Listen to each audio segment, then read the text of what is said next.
Good morning, boys and girls. I'm going to start with a story today called Zinnia's Flower Garden. And the person who wrote the story is Monica Wellington. This is a story of a little girl who's so excited that it's the season of spring because she gets to finally plant the seeds for her flower garden. So this story takes us all through the seasons to see what her flower garden looks like. Let's see how it goes. Zinnia's Flower Garden. This page doesn't have any words, but we can see Zinnia is making her way to her garden with her wheelbarrow and her cat and her dog. Spring has arrived. Zinnia is getting her garden ready for planting. She digs up the soil and turns it over with her shovel.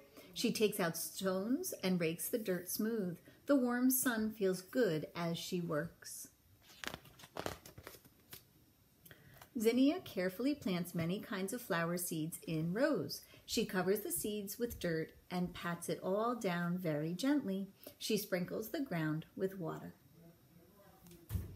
She starts a little notebook where she writes down some of her thoughts. On that page it says it's May 3rd.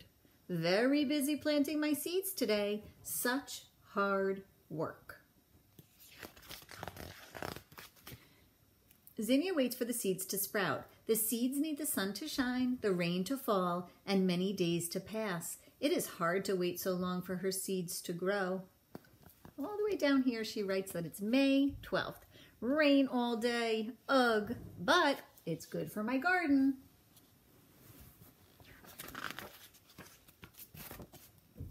Every day Zinnia checks her garden to see if anything has happened. Look, the first seedling is poking its way up through the dirt. There it is. Her note says, May 20th, my first sprout today. Wow. Now Zinnia's garden is full of green sprouts growing toward the sun. Little stems grow taller, little leaves get bigger, little roots burrow deep into the earth. May 29th, lots of sprouts now. I can't even count them all. Look at how excited Zinnia is. Zinnia takes care of her garden every day. When the sun is hot and the soil is dry, she waters her thirsty plants. June 17th. No rain for a week. My garden is so dry. There she is with her watering can watering her garden. She pulls up pesky weeds that try to crowd out her plants. She inspects them for greedy bugs. She measures how tall her strong and healthy plants are growing. Every day, they're getting bigger and bigger. July 17th. That means that now we're in summer. My sunflower plants are so tall, and I really don't like weeds. The first thing in the morning, Zinnia runs out to check her garden. She's excited to see little buds growing on many of her plants. July 18th, my zinnias have buds. I wonder what color they're going to be.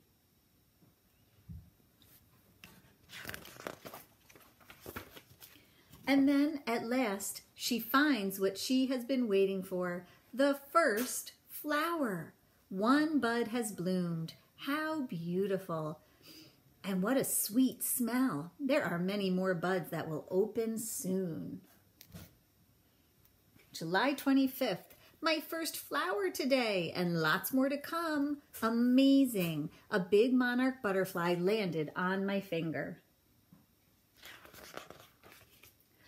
Wow, the garden grows and grows with blossoming flowers. Zinnia paints, reads, and picnics among them. Butterflies flutter, bees buzz. Zinnia's garden is her favorite place to be on these warm summer days. August 11th, I love my garden.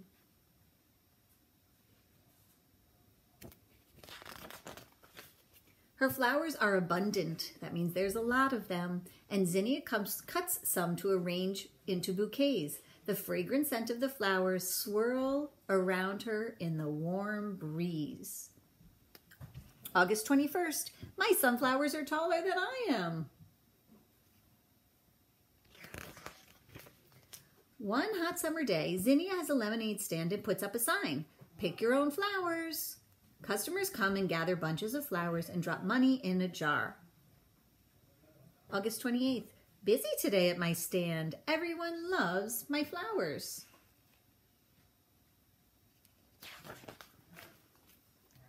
In the autumn, as it gets colder, Zinnia picks flowers from her garden, the last flowers from her garden. She finds ripe seeds that have formed. They are ready to be collected. She will save them to plant again next year. October 13th, so now we are definitely in autumn or fall. Lots of seeds, she says. I'll leave some for the birds too. The winter days are short, the sun is dim, and the ground is covered with snow. But Zinnia is already planning next year's garden. When spring comes, she will be ready to grow her very own flowers again. December 27th, that's in the winter. I can't wait until spring. Since we're in spring right now, some of you may be helping your moms and dads or grandmas and grandpas to dig out their gardens to get ready for flowers or for vegetables. We're going to do a little art activity in which we use some vegetables to make some art. Hi again, boys and girls. We're going to try to make this flower garden, and we're going to use some construction paper for grass with some scissors, and we are going to use regular paint, and we might use a paintbrush, but the other thing we're going to use are forks. I figured everybody has forks at home to eat with, so you can ask your moms and dads if you can do some artwork with forks. Here's a little fork, here's a big fork, okay? So here's what we're going to do. Put this over here. We are going to start with some grass at the bottom. So like I always like to do, we have to practice our scissor skills. Our thumb is in the top one. The rest of our fingers are in the bottom hole. We have the blade facing away from our bodies. And we have our hand on the paper we want to cut. Snip, snip, snip. We practice this a lot at Circle School. We're not going to go all the way through, and it's okay if you go all the way through. We can still use it for grass, but we're going to snip all the way across our piece of paper. Okay, and building our muscles again, all the way across. And when you're done, carefully snip that last one. We're going to put it down here to be the grass in our flower garden.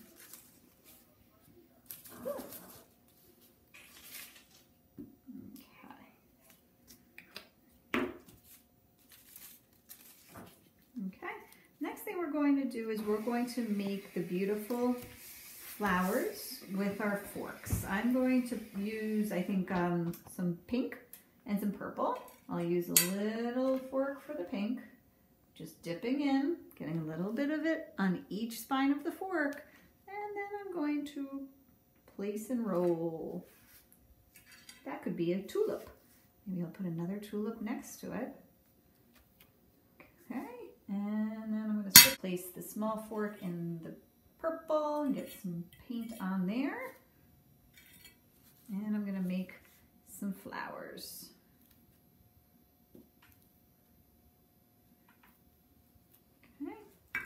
Now I'm going to use the bigger fork to make a sunflower. A little bit on there and roll.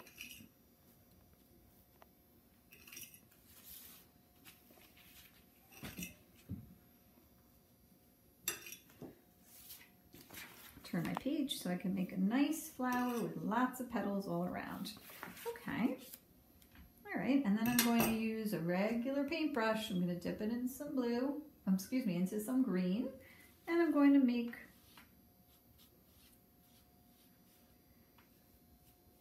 some leaves and some stems.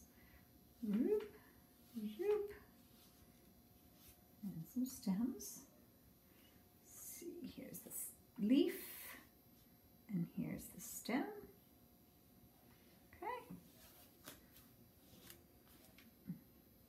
My glue is getting a little bit dry, but you get the idea here.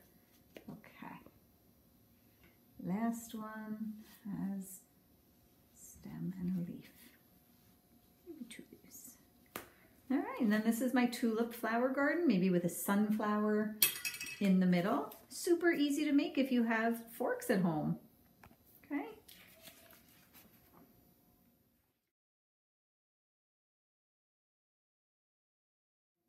Okay, boys and girls, here we are again. We're going to make another beautiful flower garden, and we're going to use something really, really interesting. We're going to use vegetables, scraps of vegetables. All right, I have here a celery stalk that I cut, and we don't eat this part, so we're going to do some art with this part. And I have some carrots. Again, we don't eat this part of the carrot, so I cut it off, and this is going to become how we make the art. So we're going to make these beautiful rosebuds. Mother's Day is coming up, so this could be an art project that you could do to give to your moms for Mother's Day. Okay, I'm going to use a super big piece of paper, see how this comes out. And I'm going to use, let's see, I'm thinking I'm going to try to use 3 colors for this picture. So I'm going to put, for each tulip, I'm going to use bright, bright, beautiful colors. And so we have pink, orange, and now we'll have some purple. We'll see how this works. Okay, I get my big celery. Spread it out just a little bit. I'm going to put this in, and I'm going to turn it a little bit so that it gets some paint on every part. Back and forth, back and forth. Okay, here we go.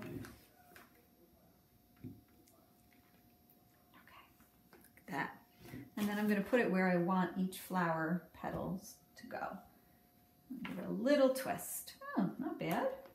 I'm going to put a little bit more paint on top and give a little twist. Pretty. A lot of paint on there. Stamp and a little twist. Okay. Stamp and a little twist. Get more paint. Keep going.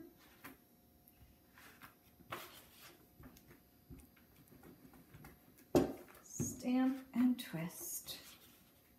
Stamp and twist. Got some room down here. Maybe do one last one since I'm running a little bit low on paint.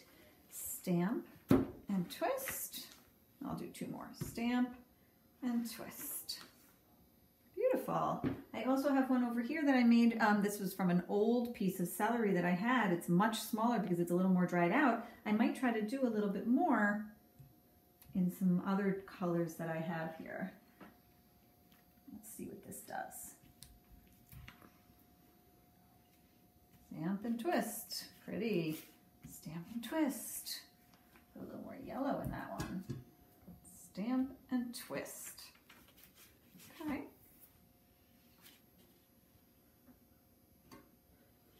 Stamp and twist. Okay, it's lots of fun to do this. One last one. I'm gonna get a little bit more yellow, and we'll do a stamp and twist. Okay, now I have to use those carrots. Watch what I'm gonna do. I'm gonna dip in a couple of different size carrots. So this is large, medium, and small. Okay, and I'm going to dip them into the green. I'll start with the large one. And I'm going to make them leaves on my flowers.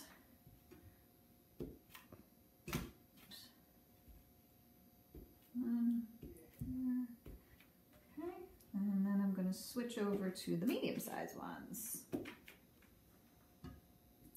I think I need some more paint.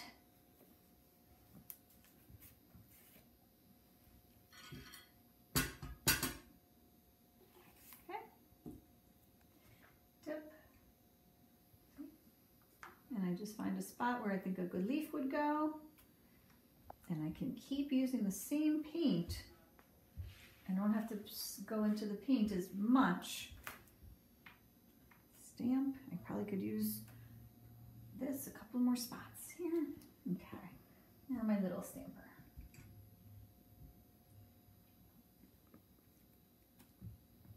Oh, I like the little one. Okay.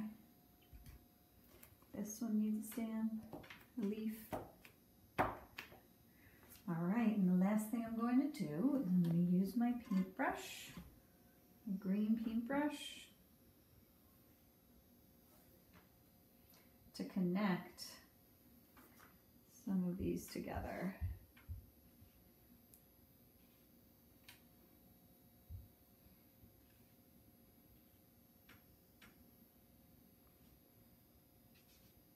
Okay.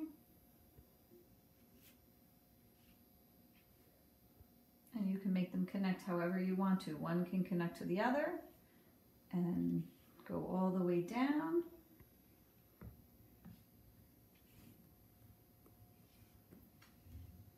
Okay.